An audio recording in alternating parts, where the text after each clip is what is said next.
Bismillahirrahmanirrahim. Assalamualaikum warahmatullahi wabarakatuh. Salam podcast edukasi Dinas Pendidikan Kabupaten Malang. Kali ini kita kedatangan tamu dari bidang SMP yaitu Bu Muthaharoh sebagai pengelola PIP ya Bu ya. Ya. Nah, nanti kita akan bahas tentang masalah PIP Bu. Jadi masalah PIP ini di lembaga, terutama mungkin apa fungsinya dan yang lainnya. Mungkin ke Bu Haroh sendiri, mungkin ada yang langsung Bu Haroh ya. Ada untuk ya masalah, beberapa. Untuk masalah pertanyaannya, untuk yang ini lebih sering mungkin yang terjun ke Dapodik ini Bu. Sering banyak yang apa istilahnya bertanya langsung WA istilahnya. Nah mungkin ini saya rangkum dari beberapa pertanyaan Bu dari mungkin dari lembaga, dari khususnya SMP Bu ya. Karena Bu Haroh di bidang SMP. Ini saya rangkum Bu, kemarin saya sama Mas Pedi juga saya rangkum pertanyaannya masalah PIP itu apa saja. Ini yang pertama Bu, langsung saja ya. Oke. Kebetulan saya tulis ini Bu pertanyaannya. Oh iya ada. Nah, yang pertama itu untuk PIP sendiri itu apa Bu? Artinya itu? Oh gitu ya. PIP itu singkatan dari Program Indonesia Pintar. Pintar ya. Program ini dicanangkan oleh Bapak Jokowi. Ini sudah sekitar tahun ke-5 kalau tidak salah, kelima tahun dari PIP. PIP itu singkatan dari Program Indonesia Pintar. Nah, Program Indonesia Pintar ini memberikan bantuan secara tunai kepada peserta didik yang kurang mampu, dari keluarga yang kurang mampu. Ya. Kemudian dana ini juga digunakan untuk pembantu biaya personal pendidikan peserta didik. Ya, jadi biaya personal bisa untuk biaya transportasi, membeli buku atau tas, atau mungkin biaya kursus itu dan sebagainya. Ya, intinya adalah membantu biaya personal pendidikan siswa supaya siswa tersebut itu tidak sampai drop out dari sekolahnya. Betul ya. Jadi jangan sampai siswa yang kurang mampu itu akhirnya keluar dari sekolah karena kekurangan biaya untuk pendidikan, gitu Mas. Terus itu misalkan ini Bu, kayak pembelian tas, sepatu itu boleh ya? Boleh. Menggunakan uang PIP? Boleh, ya. Itu kan termasuk juga di biaya personal Mas. Ya. Jadi boleh. Tulis berarti ya bisa. Boleh ya? buku tulis, alat tulis atau buku teks penunjang. Ya. Kalau teks yang wajib kan sudah disediakan sekolah dari dana BOS ya. Kalau untuk yang buku teks penunjang bisa beli sendiri lewat dana PIP ini. Betul. Tapi ada beberapa ini Bu. Kebetulan saya pernah di lembaga juga Bu ya, pernah jadi ya pengelola PIP juga. Iya. Pernah istilahnya uang PIP itu ditabungkan boleh Bu? Oh boleh. Boleh ditabungkan. Boleh ya? Terserah. Ini kan kalau sudah bantuan ini diberikan ke siswa, pemerintah itu sudah memberikan juknisnya. Juknisnya adalah untuk biaya personal. Nah mungkin di suatu siswa atau lembaga itu siswanya sudah biaya personalnya sudah tercukupi. Mungkin dia sepatunya masih bagus, jadi dia tidak perlu beli yang baru, buku-buku masih ada. Nah, mungkin bisa juga ditabung untuk di tahun berikutnya. Ya, siapa tahu dia masih perlu dana lagi untuk membeli buku yang baru kan gitu Mas ya. Silakan aja dipakai untuk tabung ya. Kan dana ini diberikan ke siswa itu lewat transfer Mas. Transfer langsung tanpa melewati istilahnya ke bendahara atau kepala sekolah. Jadi dari kementerian langsung ditransfer ke rekening siswa tersebut. Iya, betul, ke siswa masing-masing. Karena ini jenjangnya SD SMP itu memakai rekening BRI. Ya, kalau untuk SMA SMK itu BNI. Betul, iya. Nah, terus ada lagi Bu. Ini antara tadi kan PIP ya pertama itu. Terus yang kedua ini KIP Bu. Untuk KIP sendiri itu apa istilahnya sama atau beda sama PIP? Beda Mas ya. Memang selama ini banyak yang rancu juga. Jadi banyak orang tua wali murid yang tanya itu bagaimana saya bisa mendapatkan KIP? KIP betul. Padahal KIP PIP itu beda. Kalau PIP itu adalah program Indonesia Pintar, tapi kalau KIP itu adalah kartunya, Kartu Indonesia Pintar. Nah, kartu ini bisa dipakai untuk siswa tersebut untuk mengajukan PIP ke sekolah. Jadi untuk anak-anak yang belum mendapatkan PIP bisa membawa kartu KIP bagi yang sudah memiliki untuk dibawa ke sekolah, dilaporkan ke sekolah bahwa dia memiliki kartu KIP.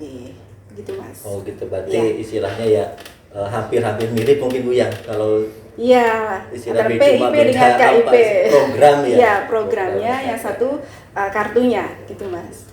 Nah untuk ininya Bu, istilahnya kan ketika siswa tersebut itu belum punya kartu apa-apa, misalnya siswa tersebut nggak punya kartu PIP, nggak punya kartu KIP-nya, itu bagaimana proses supaya siswa tersebut istilahnya dapat? Karena kan di lembaga mungkin, ya mohon maaf ini Bu, banyak anak didik kita istilahnya masih yang kekurangan, mungkin yang istilahnya yang terutama yang yatim piatu atau yang mohon maaf yang siswanya miskin mungkin Bu. Itu bagaimana supaya anak tersebut istilahnya kita bisa fokus ke anak yang bisa layak lah mendapatkan PIP itu atau KIP itu. Oh gitu ya. Proses penerbitan SK penerima PIP ya itu diawali dari Kemensos. Iya betul, Kemensos. Jadi Kemendikbud itu hanya sebagai pengguna data saja. Betul ya. Jadi data awal semuanya itu berasal dari Kemensos. Nah, Kemensos ini dari mana datanya? Itu dari Dinas Sosial di masing-masing kabupaten kota. Dinas Sosial datanya dari mana? Datanya dari desa dan kelurahan masing-masing gitu ya. Jadi diharapkan untuk keluarga yang betul-betul layak itu bisa segera melaporkan diri ke desa atau kelurahan. Ya, melaporkan diri bahwa mereka harus bilang ke kepala desanya atau lurahnya bahwa mereka itu minta dimasukkan di data DTKS, data terpadu kesejahteraan sosial. Ya, karena kalau keluarga siswa tersebut yang tidak mampu itu tidak masuk di DTKS, itu sulit sekali untuk bisa mendapatkan PIP. Ya, karena 80% penerima PIP itu berasal dari DTKS. 80%. Yang 20% itu dari usulan sekolah. Iya, usulan sekolah dan pemangku kepentingan itu yang 20%. Tapi 80% itu adalah dari data DTKS. Makanya kami himbau itu untuk sekolah-sekolah, jika ada siswanya yang masih belum menerima PIP, ya sama sekali belum menerima, kita anjurkan untuk mereka berkoordinasi dengan desa atau kelurahan di wilayah siswa tersebut tinggal. Jadi mereka melaporkan bahwa keluarga si anak ini betul-betul tidak mampu. Betul ya, dia laporan ke desanya, kemudian minta dimasukkan di DTKS, gitu Mas. Itu yang untuk yang DTKS. Yang kedua, siswa yang nggak mampu tersebut itu langsung juga ke sekolah. Ke sekolah bisa Bu ya? Bisa. Jadi ada 2 usulan kan tadi, dari DTKS dan dari sekolah. Jadi dia melaporkan ke sekolah kalau dia membutuhkan dana PIP. Sekolah terus kemudian minta bukti apa kalau keluarga Anda betul-betul tidak mampu, kan gitu ya. Biasanya pengalaman saya kan di lembaga ya, ketika ada anak seperti itu istilahnya layak mendapatkan PIP, dari pihak sekolah kadang diminta surat keterangan atau pernyataan biasanya Bu. Itu dari desa atau gimana? Dari desa. Iya, karena yang tahu kondisi keluarga itu kan desanya Mas. Betul. Kalau yang sekolah kan mereka hanya tahu sebagian aja gitu kan, tapi yang tahu sehari-hari orang tuanya kerja sebagai apa dan sebagainya itu kan dari pihak desanya kan gitu. Jadi anak tadi mungkin ada juga beberapa siswa itu yang tidak mampu. Terus dia keluarganya punya itu Mas, PKH, program keluarga harapan atau KKS, kartu keluarga sejahtera. Itu bisa dibawa berkasnya ke sekolah. Ya, ke sekolah kemudian untuk minta ke sekolahnya agar dimasukkan di Dapodik sebagai layak menerima PIP itu. Gitu Mas. Untuk yang bercara di Dapodik Bu, kebetulan saya kan istilahnya ya pernah mengalami jadi operator di Dapodik. Pernah di lembaga saya, gara-garanya itu siswa tersebut itu tetangganya ini masalahnya, tetangganya dia itu kok dapat PIP, dapat bantuan, terus si tetangganya tersebut istilahnya kok anak saya kok nggak dapat. Ternyata saya telusuri di situ ya dari Dapodik itu Bu. Padahal siswa tersebut itu nggak punya kartu semacam kartu PIP atau yang lain. Akhirnya saya minta surat keterangan dari desa juga, terus bahwa anak tersebut istilahnya layak mendapatkan PIP atau bantuannya. Selanjutnya saya di Dapodik itu dari apa penghasilannya Bu, penghasilan orang tuanya itu kurang dari 500.000 Bu ya, itu gitu. Bisa masuk Bu ya? Ya Insya Allah bisa, karena kita di Dinas Pendidikan itu ada kuota usulan dari Dinas Pendidikan istilahnya ya. Jadi dari 20%-nya itu kita juga ambil dari data dari Dapodik. Terutama kita filter itu dari penghasilan orang tua. Iya, jadi kan kriteria penerima PIP kan ada yang pertama itu miskin, yatim piatu, yang terkena dampak bencana alam, terus apa lagi Mas? Berkebutuhan khusus, itu ya. Yang pertama, jadi kita ambil itu yang miskin kemudian kita lihat di penghasilan orang tua. Kadang salah operator Bu. Statusnya miskin, penghasilan orang tua 2 juta, kan nggak mungkin. Itu yang harus diteliti Bu. Mungkin dari operator Dapodik, mungkin khususnya di SMP Bu, itu mohon di apa istilahnya ditegaskan lagi. Ya banyak Mas. Jadi begitu data dari Dapodik itu masuk ke webnya dinas. Di situ itu siswanya miskin. Tapi penghasilan orang tua ada yang 20 juta. Betul, ada yang kan 10 juta, 5 juta loh. Ini kok miskin gitu. Akhirnya ya tidak kita pilih Mas. Itu kan. Jadi kalau bisa operator di Dapodik itu betul-betul teliti. Betul-betul teliti ketika memasukkan data pribadi siswa. Jadi data-data anaknya ini, nama orang tuanya siapa, pekerjaannya apa, kemudian berapa jumlah penghasilannya, itu harus betul-betul sesuai dengan keadaan real siswa tersebut. Jadi jangan sampai merugikan siswa tersebut yang betul-betul dia itu layak mendapatkan PIP, tapi karena kesalahan data dari sekolah, dari Dapodik, akhirnya dia tidak bisa mendapatkan PIP. Tadi kan yang barusan yang masalah anak tersebut belum punya kartu ya, belum punya kartu PIP atau KIP atau yang lainnya ya. Yang sekarang ini ada yang masih hangat kemarin Bu, ada yang WA ke saya itu, jika siswa tersebut itu sudah punya Bu, sudah punya kartu PIP, terus KIP-nya itu supaya bisa dapat itu bagaimana prosesnya? Perlu juga diketahui oleh sekolah bahwa tidak selamanya anak yang mempunyai kartu KIP itu akan dapat terus PIP. Ya. Karena bisa jadi dia di data Kemensos yang dulunya dia itu masuk di data miskin desil 1 sampai 4 di Kemensos ya. Nah, bisa jadi di tahun ini di keluarganya itu sudah keluar dari desil 1 sampai 4. Nah, desil 1 itu apa Mas? Desil 1 itu di data Kemensos itu adalah data keluarga yang paling miskin. Paling miskin. Desil 2 agak miskin. Iya. Sedang betul ya. Desil 3 cukup miskin. Desil 4 rentan miskin. Gitu. Jadi yang diambil itu adalah desil 1 sampai 4, itu pun di ranking. Nah, bisa jadi anak yang sudah punya kartu itu di tahun kemarin dia dapat. Lah, tahun ini kadang enggak. Bisa jadi dia nggak dapat karena dia ternyata di data Kemensos itu sudah keluar dari desil kemiskinan 1 sampai 4. Untuk yang terbalik Mas ya. Jadi yang ke tahun kemarin itu dia punya kartu tapi nggak dapat. Nah, sekarang yang tahun sekarang supaya bisa dapat gimana? Nah, satu-satunya jalan harus dia lapor juga ke sekolahnya. Betul. Berarti dicek juga di datanya. Di sekolah. Di Dapodik ya. Betul. Di sekolah kemudian dicek juga di Dapodiknya. Gitu Mas. Saya pernah mengalami seperti itu juga Bu untuk masalah PIP.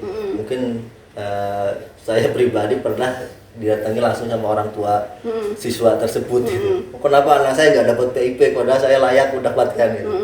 Sampai istilahnya berkas-berkasnya juga dibawa ke sekolah. Dan alhamdulillah istilahnya mungkin pengalaman itu istilahnya baru tahu supaya bisa dapat PIP itu dari mana, ternyata ya bisa dari Dapodik juga. Iya betul gitu. Ya mungkin juga itu Mas, kalau ada orang tua yang tanya sebetulnya lagi, saya ini sebetulnya layak, kenapa nggak dapat? Ya mungkin sekolah sudah mengusulkan, kemudian mungkin dia di desa juga sudah usul ke desa ya. Tapi satu lagi Mas, bahwa kuota. Sekali lagi kita bicara kuota. Soalnya kuota penerima PIP itu selalu berubah dari tahun ke tahun ya. Mungkin sekarang kuotanya berapa, sekarang turun gitu Mas. Jadi bisa jadi dia belum dapat. Tapi sabar saja kok. Selama dia masuk di DTKS Desil 1 sampai 4, insya Allah dia akan termasuk gitu. Ini tergantung rezeki. Betul. Rezeki dan berdoa. Iya. Dan terus gini Bu, mungkin orang tua siswa juga, ya baik dari orang tua siswanya sama mungkin di lembaga ada yang belum tahu bagaimana sih proses istilahnya pengambilannya, misalkan di kelas A nih atau di kelas 6 atau misalnya di kelas 7 ada 10 anak, itu cara pengambilannya bagaimana Bu? Proses pengambilan misalkan anak tersebut dapat PIP. Oh gitu ya. Setelah itu Mas, setelah dicek ternyata nama si anak itu masuk di SK penerima, ya SK penerima itu nanti itu segera lapor juga ke sekolah. Jadi kan karena wali murid itu juga bisa ngecek sendiri dia dapat atau enggak. Nah kemudian dia bisa melapor ke sekolah, kemudian sekolah akan memberikan pengantar untuk ke bank, surat pengantar ke bank. Jadi siswa tersebut tidak bisa langsung datang ke bank dengan hanya membawa SK. Betul, nggak bisa. Jadi harus ada 3 syarat Mas. 3 syarat. Karena, apa aja itu syaratnya? Syarat yang pertama itu adalah surat pengantar dari sekolah yang menyebutkan nama siswa tersebut, kemudian virtual account-nya dan nomor rekeningnya yang sudah tertera di SK-nya. Iya, betul. Berarti harus ada surat pengantar juga ya. Pengantar. Ya, yang kedua harus membawa fotokopi itu KTP orang tua. Iya, karena masih SD dan SMP kan mereka belum punya kartu identitas. Nah, mereka harus membawa fotokopi KTP orang tua, salah satu aja, orang ayah bisa, ibu bisa. Nah, kemudian syarat yang ketiga itu adalah harus membawa fotokopi kartu keluarga. Kartu keluarga. Iya, jadi kartu keluarga sebagai identitas juga bahwa siswa tersebut adalah anak dari si orang tua tadi yang ada KTP, fotokopi KTP-nya tadi itu Mas. Jadi nggak perlu surat istilahnya pernyataan orang tua, nggak perlu. Nggak perlu, cukup 3. Cukup 3. Kadang ada pernah ya, saya pernah buat juga saya. Maksudnya harus pakai surat ini katanya, surat pernyataan bahwa anak itu benar-benar anak saya katanya gitu. Terus itu ada yang seperti itu Bu. Akhirnya saya mau gak mau karena saya disuruh pimpinan Bu, saya buat saja gitu. Mungkin kalau yang seperti itu mungkin tidak ada nama siswa tersebut, tidak ada di KK mungkin Mas. Kemungkinan juga. Iya, harus ada surat pernyataan dari orang tua kalau anak tersebut adalah betul-betul anaknya kan gitu Mas. Mungkin banyak kejadian kayak contoh misalkan siswa tersebut dititipkan di neneknya, orang tuanya misalnya bekerja di Jakarta atau di kota lain, itu biasanya kan seperti gitu itu. Ya. Jadi karena mungkin ada beberapa kasus seperti itu Mas. Jadi ada siswa yang dititipkan ke pamannya atau orang kakek neneknya ya. Jadi karena kakaknya orang tuanya itu ada di luar kota, nah itu mereka bisa memberikan surat pernyataan kalau anak tersebut adalah anak mereka, gitu Mas. Terus itu Mas, itu yang satu. Yang kedua, karena kondisi pandemi seperti ini, maka pengambilan dana PIP di bank itu bisa dilakukan secara kolektif. Kolektif ini artinya dilakukan oleh pihak sekolah. Jadi kalau di sekolah itu ada mungkin 10 atau 20 siswa yang menerima PIP, maka sekolah bisa mengkoordinir.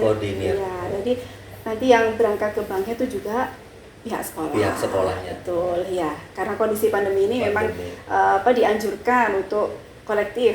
Iya, jadi tidak sendiri siswa sama orang tuanya datang ke bank membawa berkas-berkas tadi, enggak gitu. Biasanya kan sampai ngantri Bu itu. Iya. Seharian biasanya. Atau pernah pengalaman saya sampai naik angkot itu Bu. Di bank. Gara-gara bawa siswanya ke Bank BRI. Oh lah itu, gitu. Kalau di Malang di sini di Marta Dinata biasa di daerah Gadang itu. Oh itu ya. Situ. Gosono itu. Biasanya sampai ngantri, saya sampai bawa sewa angkot. Ya kebetulan pas banyak itu siswa. Tapi kalau siswanya sedikit biasanya ya cukup pakai satu mobil langsung. Iya. Atau sepeda motoran lah istilahnya gitu. Iya. Terus gini Bu, misalkan di lembaga SD, dia si anak tersebut sudah dapat tuh. Tapi kadang ada yang di lembaga setelah dia lulus misalkan, karena di kelas 6 misalnya dia sudah dapat PIP-nya, bantuannya, terus dia lanjutkan ke SMP atau mungkin lanjut ke SMA-nya supaya dapat terus itu bagaimana itu? Oh gitu ya. Supaya dia tetap dapat. Seperti tadi prosedurnya. Dia harus selalu melaporkan ke sekolah. Ke sekolah dengan membawa kalau dia punya kartu KIP. Ya. kartu KIP-nya di bawah. Kalau dia keluarganya punya kartu PKH, PKH-nya di bawah ke sekolah untuk dilaporkan juga gitu. Jadi harus laporkan ke sekolah untuk dimasukkan di Dapodik. Iya, plus yang di desa juga yang tadi. Berarti istilahnya harus kita sebagai orang tua mungkin Bu ya, harus sering-sering koordinasi sama pihak lembaganya bahwa misalkan kita dalam kondisi yang di bawah lah istilahnya di bawah untuk mendapatkan layak PIP atau yang bantuan sosial lainnya itu bisa langsung koordinasi ke lembaganya Bu ya, baik dari misalnya dari SD nanti ke SMP-nya, di SMP-nya koordinasi lagi setelah lulus nanti ke SMA-nya. Iya betul. Jadi sebagai orang tua pun harus proaktif juga untuk mengajukan terus, jadi supaya tetap dapat gitu. Karena pihak sekolah kan tidak tahu dia di SD-nya dulu dapat atau enggak kalau tidak ada laporan dari siswanya. Ya. Terus ini Bu, ini ya istilahnya mungkin teman-teman dari lembaga mungkin masih ada yang bingung Bu. Masalah istilahnya siapa aja sih yang dapat PIP ini di lembaga saya atau di lingkungan lembaga saya itu nama-namanya siapa aja itu untuk mengeceknya nama-nama yang dapat PIP itu dari mana itu Bu? Oh gitu ya. Untuk mengecek nama-nama penerima PIP ya. Kementerian sudah memberikan itu Mas, sudah meluncurkan aplikasi namanya Si Pintar. Oh, Si Pintar. Ya, Si Pintar, Sistem Informasi Program Indonesia Pintar. Ya. Alamat webnya di pip.kemdikbud.go.id. Ya. Web ini bisa diakses oleh orang tua dan sekolah. Jadi kalau orang tua setelah dia mengetik pip.kemdikbud.go.id, langsung di bawah itu ada kolom. Jadi nama cari siswa namanya, terus di situ tinggal masukkan nama siswa, tanggal lahir dan nama ibu kandung. Ya, nama ibu kandung. Ini penting sekali. Jadi kalau ini hubungannya juga dengan Dapodik Mas. Dapodik betul. Okay. Jadi kalau si operator Dapodiknya salah masukkan data orang tuanya, ya otomatis nanti salah semua dia lainnya gitu. Jadi nanti beda antara data yang di Kemensos dengan data di Dapodik. Karena Kementerian kan selalu memadankan data dari Kemensos dan juga data dari Dapodik gitu Mas. Itu selalu dipadankan. Pemadanannya lewat mana? Lewat nama siswanya, tanggal lahir dan ibu kandung. Iya, itu yang selalu dipadankan. Istilahnya sangat penting sekali Bu ya. Mungkin dari Dapodik sendiri yang tadinya asal-asalan sekarang istilahnya namanya satu data sekarang kan Bu dari Dapodik. Kebetulan saya operator juga kan Bu. Operator Dapodik juga. Dapodik saya Bu. Tapi beda lagi, bukan Dapodik SMP.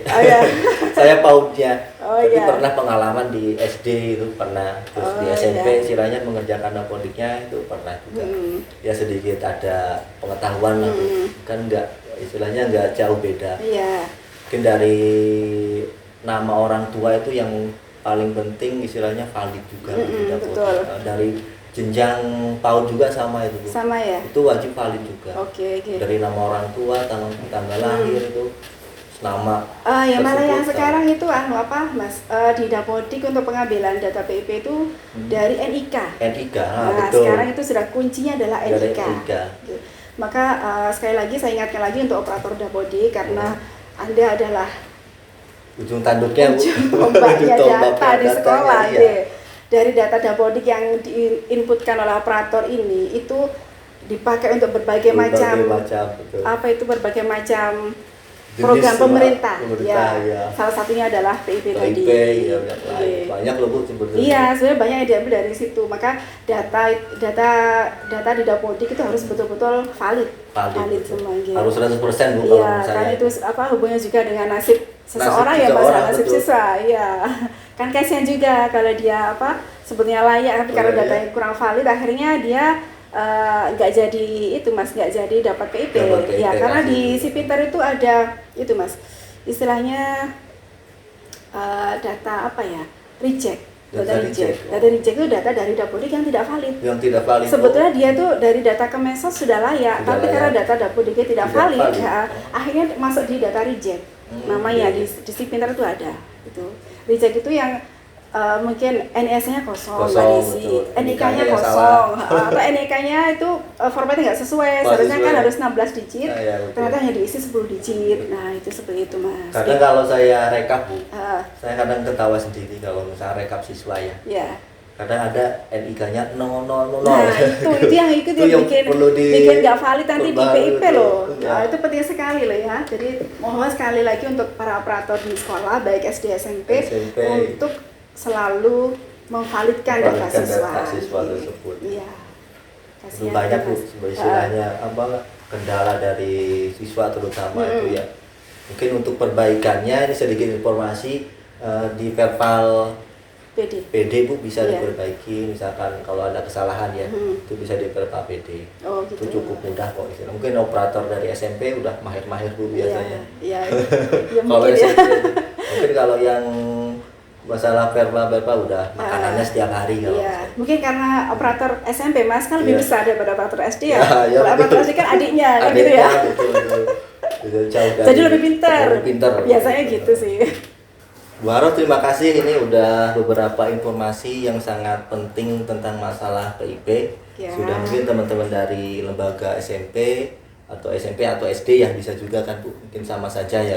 Sama. Mungkin terima kasih Bu, ini informasi yang sangat penting sekali dan semoga bisa membuat teman-teman di lembaga khususnya operator Bu ini bisa kasih pencerahan lah sedikit gitu ya. Oke, ya. Mungkin itu dari saya Bu. Terima kasih sudah berkenan di podcast edukasi Dinas Pendidikan Kabupaten Malang. Kita kapan-kapan lagi bahas tentang masalah yang lain Bu. Oke, saya dengar Bu Haro megang BOS. Iya, ini baru di tahun ini Mas. Insya Allah saya panggil juga ini Bu Haro untuk masalah BOS Bu ya. Iya, nanti SMP kita ya Mas. Ngomong sharing-sharing saja Bu. Oke, siap. Istilahnya biar teman-teman di lembaga mungkin dari SMP atau SD-nya bisa ada penyegaran lah istilahnya. Iya. Kan untuk BOS kan biasanya kan kalau namanya operator kan bingung. Iya. Nah, mungkin itu Bu dari saya. Terima kasih sudah datang di podcast edukasi Dinas Pendidikan Kabupaten Malang Bu. Langsung saja Bu. Salam satu data, salam Indonesia pintar.